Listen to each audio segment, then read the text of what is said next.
ഉണ്ടായിട്ട് കോടതി ഇന്നലെ തള്ളി, ആ ഒരു വാദം തള്ളിയിട്ടുണ്ട്. അപ്പം ഈ CPM-മാർ പോലീസിനെ ആക്രമിക്കാൻ ശ്രമിക്കുന്ന കേസുകളൊക്കെ സർക്കാർ തന്നെ പിൻവലിക്കാൻ ശ്രമിക്കുന്ന നീക്കത്തെ എങ്ങനെയാണ് കാണുന്നത്? ഇത് LDF-ഉം ചെയ്യുന്നുണ്ട്, UDF-ഉം ചെയ്യുന്നുണ്ട്. കോൺഗ്രസ് സർക്കാർ കർണാടകയിൽ എന്ത് ചെയ്യുന്നു?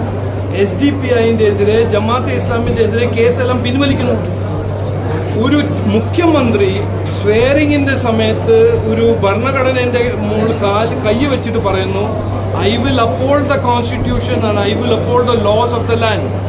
ആ ഒരു സ്വെയറിംഗിനോട് ചെയ്ത മുഖ്യമന്ത്രിയായ ഒരു മുഖ്യമന്ത്രിയാണ്. അതെല്ലാം മുഖ്യമന്ത്രി ആയി കഴിഞ്ഞിട്ട് ഇതെല്ലാം ഇവർ മറക്കും. ഇവരുടെ രാഷ്ട്രീയം എന്ന് പറഞ്ഞാൽ എന്ത് വഴിയും എന്ത് ചെയ്താലും എന്ത് പറഞ്ഞിട്ടും ഒരു പവർ പിടിക്കണം. ഒരു ക്രിമിനൽ ആണെങ്കിൽ ക്രിമിനൽ, പോലീസിന്റെ എതിരെ ആക്രമിച്ച ഒരാളാണെങ്കിൽ അങ്ങനെ. ഇവർക്ക് വികസനത്തെക്കുറിച്ച് പറഞ്ഞ് ജനങ്ങളെ വിശ്വാസം നേടി ജയിക്കാൻ കഴിയില്ല. ഞാനത് 6 മാസമായിട്ട് പറയുന്നൊരു കാര്യമാണ്. ഈ തല്ലിപ്പൊളി രാഷ്ട്രീയമാണ് നമ്മൾ മാറ്റേണ്ടത്.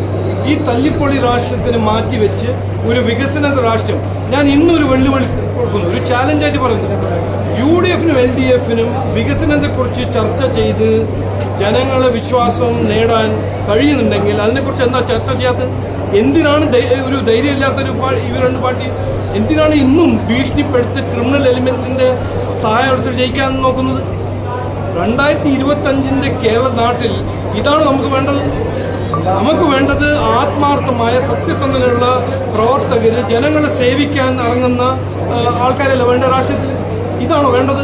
പോലീസിനെ ആക്രമിച്ച് വയലന്റ് ക്രൈം ഉള്ള ആൾക്കാരാണോ രാഷ്ട്രീയത്തിൽ ഇറക്കേണ്ടത്? പിന്നെ LDF-നെ കുറിച്ച് ഒരു കാര്യം നമ്മൾ കൃത്യമായി മനസ്സിലാക്കണം. ഇവര് മോള് മുതൽ താഴെ വരെ വയലൻസിലുള്ള നേതാവുമാരാണ്. അപ്പൊ അവരുടെ ഉദാഹരണം നോക്കുമ്പോൾ അവരുടെ എല്ലാ പ്രവർത്തകരും അങ്ങനെയല്ലേ പെരുമാറുക? ഞാനിപ്പോ പറയുന്നില്ല, പേരെടുത്ത് പറയുന്നില്ല.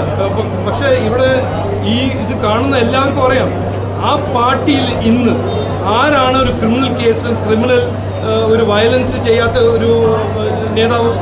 എല്ലാവരും പോളിറ്റിക്സും പവറിനു വേണ്ടി എന്തും ചെയ്യാൻ തയ്യാറാണ്. ഈ CPM അതിന്റെ പിന്നിൽ നടക്കുന്നത് കോൺഗ്രസ് പാർട്ടി. തിരുവനന്തപുരത്ത് ശ്രീലേഖ